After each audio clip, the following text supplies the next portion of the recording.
Halo semuanya, perkenalkan nama aku Ayla Semangati. Aku dari jurusan Administrasi Publik dengan NPM CA24111044.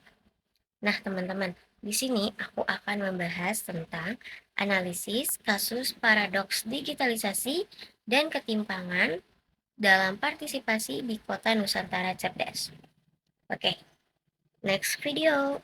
Baik teman-teman, dalam fenomena ini tidak menutup kemungkinan bahwa kita akan melihat adanya praktik korupsi, korupsi lagi. Kita udah bosan gak sih teman-teman pastinya dengan kata-kata korupsi itu. Nah, kita akan menganalisis nih teman-teman menggunakan kerangka segitiga atau bisa kita sebut success triangle. Nah, ada tiga elemen nih teman-teman. Yang pertama ada teknologi cerdas, yang kedua ada fondasi institusi, dan yang ketiga ada agilitas manusia. Yuk kita bahas satu persatu teman-teman. Dari sisi teknologi dapat kita lihat bahwa sebenarnya sistem e-government ini sudah sangat canggih loh teman-teman. Karena apa? Karena sistem ini sudah berhasil mendigitalisasi dan menerapkan sistem zero face to face. Namun sangat amat disayangkan bahwa sistem ini masih bersifat pasif sampai dengan reaktif. Kenapa bisa terjadi? Karena apa? Karena sistem ini hanya mampu memasukkan data, memvalidasi, dan mengamankan data di dalam sistem, tanpa tahu bahwa teknologi sebenarnya tidak mendeteksi adanya manipulasi. Manipulasi yang terjadi di luar ekosistem atau bisa kita sebut dengan fase prasistem. Teman-teman, kita masuk ke dalam akar masalah, yang dimana akar masalah daripada kasus ini itu terjadi di dalam fondasi institusi. Nah, sebenarnya teman-teman, institusi di Kota Nusantara Cerdas ini belum memiliki regulasi yang ketat dan fakta integritas operasionalnya masih lemah serta sistem checks and balance pada tahap masih pada tahap penyusunan spesifikasi teknis atau bisa kita sebut dengan pre-bidding. Nah, jadi ketika aturan formal dan budaya sudah diterapkan dalam instansi tersebut, tapi teman-teman nyatanya di dalam instansi itu tuh masih dalam permisif terhadap kong kali kong. Jadi ada aja tuh oknum-oknum seperti kerjasama lah untuk mencari keuntungan yang bisa menguntungkan diri sendiri, tapi merugikan masyarakat. Teman-teman itu nggak boleh ya seharusnya. Jadi sehingga si pelaku korupsi ini hanya menggeser titik kecurangannya, misalnya dari dia memanipulasi saat tender, terus berganti deh jadi manipulasi pada sebelum tender. Dimulai. Jadi kita masuk ke tahap terakhir yaitu agilitas manusia. Sebenarnya di dalam teknologi cerdas itu sudah menuntut aktor untuk memiliki integritas dan adaptabilitas moral yang tinggi. Namun, masih ada aja nih kompetisi agilitas yang disalahgunakan oleh vendor dan oknum-oknum yang mencari keuntungan untuk dirinya sendiri tanpa memperhatikan masyarakat sekitar. Jadi bukannya mereka beradaptasi untuk mempercepat pelayanan publik yang bersih, namun mereka malah melincah berlomba-lomba dalam mencari celah hukum dan kelemahan sistem di tahap pra-input. Tanpa adanya digital ethics dan integritas yang tertanam dalam diri ASN tersebut, maka kecanggihan sistem hanya menjadi topeng digitalisasi aja untuk menutup atau menyembunyikan korupsi konvensional mereka. Teman-teman, jadi kita masuk ke soal nomor 2 yang dimana soalnya itu evaluasi sistem e-complaint berbasis AI dan NLP.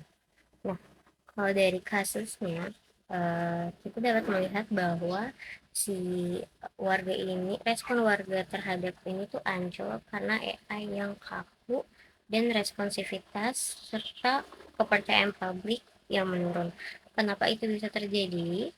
Nah, itu bisa disebabkan karena algoritmanya yang tidak peka terhadap emosi dan sentimen masyarakat. Sehingga ketika ada warga nih yang melapor dalam kondisi darurat, sistem akan menjawab secara kaku dan mekanis.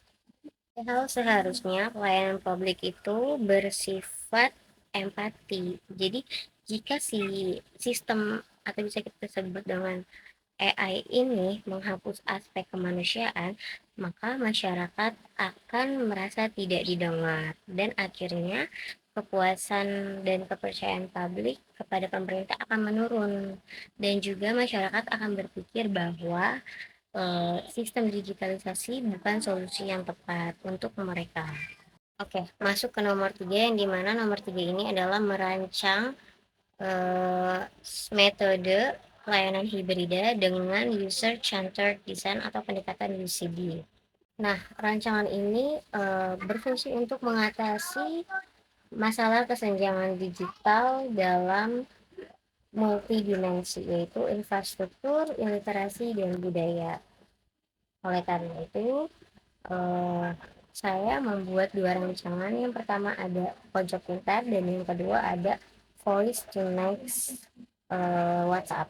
Rancangan ini saya buat sebagai solusi atas keengganan warga dan masyarakat dalam menyentuh aplikasi digital atau minimnya literasi masyarakat sehingga dia tidak mau mengakses digital karena menurut mereka adalah rumit.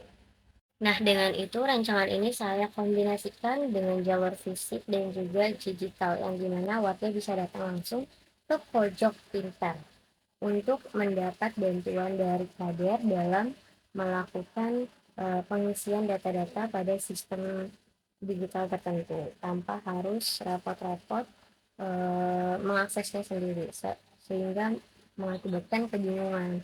Nah, jadi dengan adanya pojok pintar ini warga akan terbantu. Nah, yang ketiga adalah rancangan voice to next WhatsApp yang dimana rancangan ini tuh berbasis saluran dalam aplikasi WhatsApp. Jadi warga bisa mengakses saluran tersebut dengan mengirimkan laporan-laporan keluh kesah, urgensi dan lain-lain melalui pesan suara. Jadi ketika warga menyampaikan aspirasinya melalui pesan suara, otomatis AI akan mengkonversi suara tersebut menjadi sebuah teks dan langsung menganalisis urgensinya secara otomatis. Sehingga dengan itu tuh prinsip zero exclusion sudah tercapai. Jadi nggak ada lagi tuh warga yang tertinggal ekosistem smart city. Oke, baik teman-teman, dari tiga analisis jawaban tadi dapat kita simpulkan bahwa digitalisasi yang baik bukan dilihat dari seberapa mahalnya teknologi, tapi bisa kita lihat dari inklusivitas, integritas, dan juga kemanusiawinya sistem ketika berada di tangan masyarakat. Oke, itu aja yang dapat aku sampaikan. Kurang lebihnya mohon maaf. Wassalamualaikum warahmatullahi wabarakatuh. Bye-bye.